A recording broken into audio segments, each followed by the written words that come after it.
I'm here with Mike Garrett, who's the Tour and Air Show Director for the CAF base in Mesa, Arizona. Does that sound about right? That's right, Roy.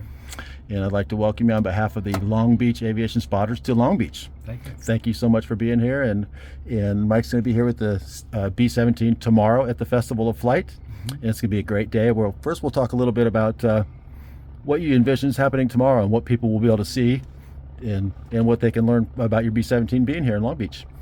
Well, there'll be lots of airplanes on static display here, including a KC-10 and a C-17, the two big planes, plus us, one of the few B-17s that's still flying in the world today, one of only 4 of the 12,700 that were produced.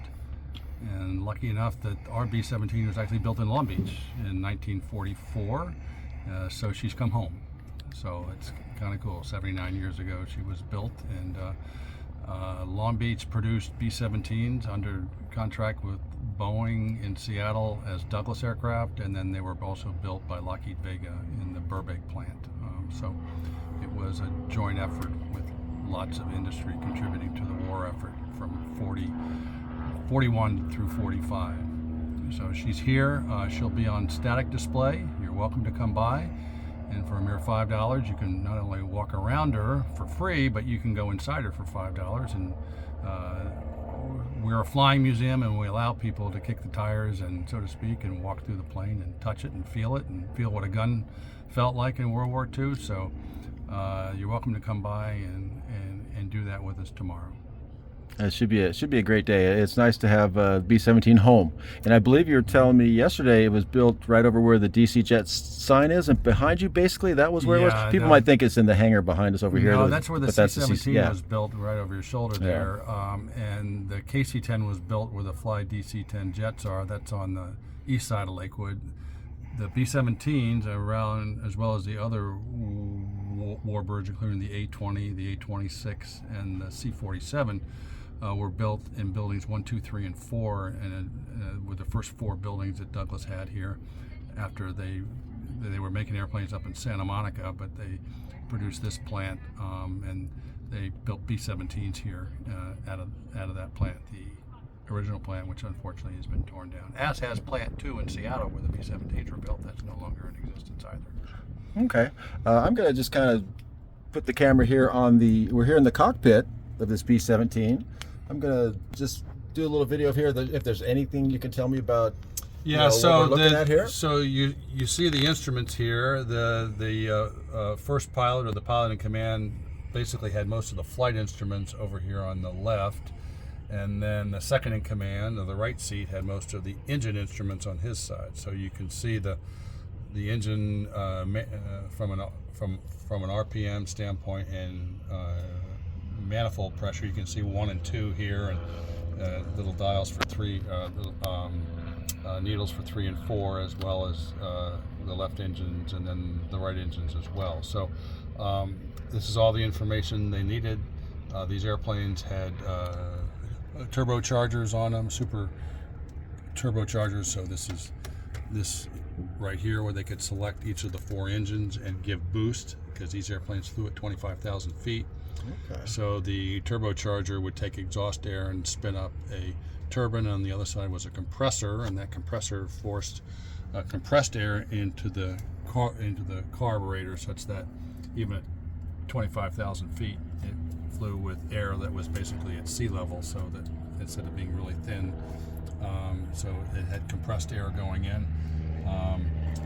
And then you flew with the throttles, and then the pitch, and then mixture. So this was lean up to rich, as far as what type of fuel mixture you put in there. It's a little bit more complex than a modern jet from a starting procedure standpoint and running it. This is a lot more hands-on. Most of our pilots fly commercial jets of some type, so that's actually easier to do than flying this airplane, but they all say this is more enjoyable than flying, because they like to be hands-on, which is why they love doing it. And we are all volunteers. Everybody who is here on the ground that you'll meet tomorrow, whether it's a pilot or a crew chief or ground support or myself, we do this because we love it, and we don't get paid anything to take these airplanes around the country. So I think it's marvelous what you do, and I love the type of museum that you have that's a flying museum too. I know most people know this, but there's, in my mind, two different types of museums for warbirds, and one is the one that flies them, and one is the one that doesn't. And I think it must take another level of passion to do that. I don't really know how to explain it, but I just think that's fascinating that you do have such a focus on flying the warbirds and not just preserving them. So, well, both type of museums are very important. One is an artifact in which whether it's the Smithsonian or any other museum like the Air Force Museum, they restore them to the level they were when they came out of the factory. We can't do that because we have modern instruments like our radios or our ran from a GPS standpoint that are, obviously we're not there in 1944, 45. You couldn't possibly fly an airplane like this in the modern airspace with that old type of equipment in it. You wouldn't be allowed to. So some of the things are different. We continue to fly as we like to say. There's only 4 of these flying in the world, 3 in the U.S. and 1 in England right now. So we feel very lucky to be one of those 4 that are still flying in the world. And we still offer rides. So we flew 4 rides yesterday and 3 rides today out of Signature across the field, and we have 4 flights that are going tomorrow. Unfortunately, we're all sold out. So. Yeah, and then you'll head home, I guess, on Sunday afternoon. Sunday afternoon. Yeah. So we fly rides. I should say on Sunday we're flying rides. We'll be on static here, and then we're about 3 o'clock. We'll take off, and we typically have spotters at the airport that know what time we're going, and they're usually at the end of 3-0, either at that end or at the north end, taking pictures and watching us go. So. Yeah, well, the Long Beach Aviation Spotters here, our local group, is very happy to have you here. We think it's just wonderful that you're here.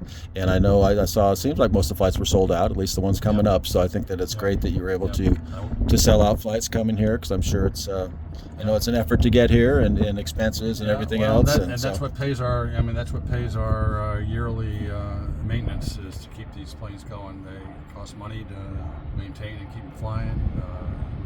We do engine changes, probably one a year, and those are expensive from an overhaul standpoint. So, we appreciate whether somebody's paying $5 a tour or several $100s to go flying her. It's all appreciated to keep us going.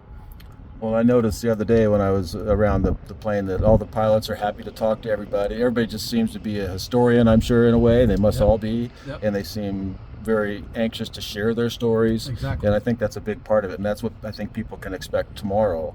Being here is being able to talk to people that have such passion and make sure that they ask the questions, because a lot of people may not ask a lot of questions, but I think you guys are happy to answer them. That's what it seems like to me. So. And come up to me tomorrow. If I'm not doing it, I'll be happy to do a historic talk about the airplane. I give half-hour talks about the history of B-17, the war, our B-17's history. I'll be under either the left wing or the right wing, and I'll gather people around. There will be a lot of people here, and the lines will be long, but I also encourage people to come learn a little bit more about the history of this plane and World War II and how it was used and the brave people who flew them.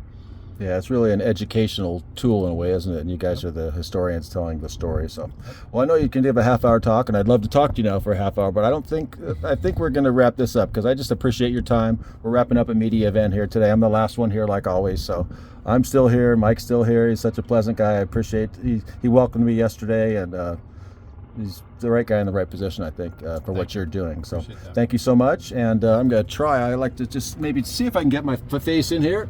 All right, thank you very much, Mike. I hope everybody enjoys coming and seeing you tomorrow, and I hope I'm in frame. So thank you very much. Thank you, Roy. All right, take care.